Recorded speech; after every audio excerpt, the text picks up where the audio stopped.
Saya Zee. Saya Ain. Jadi siapa yang tengok video ni jangan lupa like, subscribe dan on notification supaya tak miss satu video pun. Okay. So hari ini kita ada Oreo. Nama dia Oreo. Satu lagi. Sini dah. Weh. Lepas tu kita ada Leo. Mana Leo? Leo, kenapa takut? Tak nak masuk video ke? Mana? Tu kan sini lah. Sekejap. Jom. Tu Leo. Leo si singa. Satu lagi. Seekor dia macam singa. Jom. Seekor lagi tiger. Satu lagi dekat.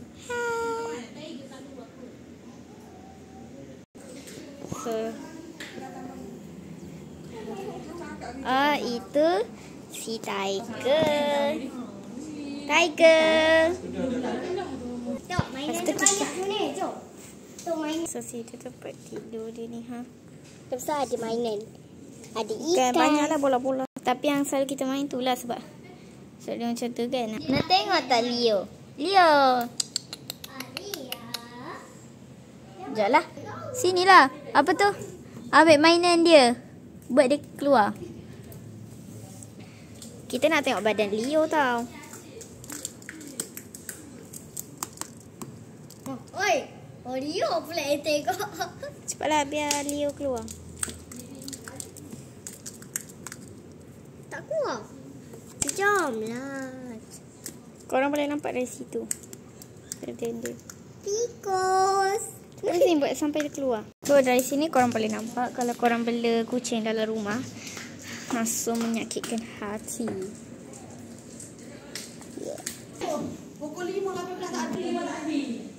Alah, dia ni takut je. Boing. So itulah singa Leo. Tengok.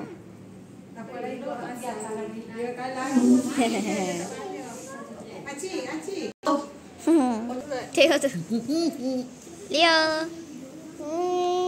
Tok. Tengok ekor dia macam singa. Tok ni dia punya badan dia macam tak ada bulu. Jangan tutup. So dia jantan Mana? Allah. Jangan dah backup saya.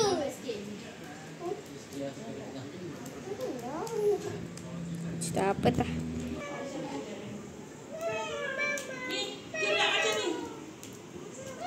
So ini tempat tidur tiger yang kat luar tadi tu.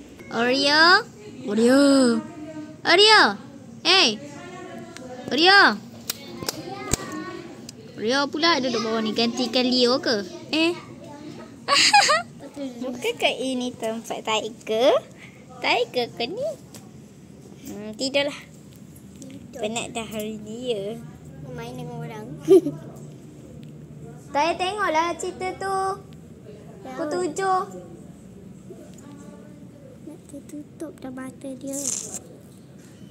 Dah sayang. Tidur dari ikan. Nak. Tidurlah.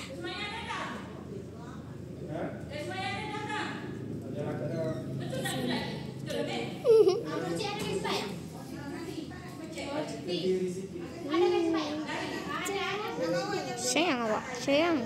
Tidur. Ni sebagai bantalnya. Kejap.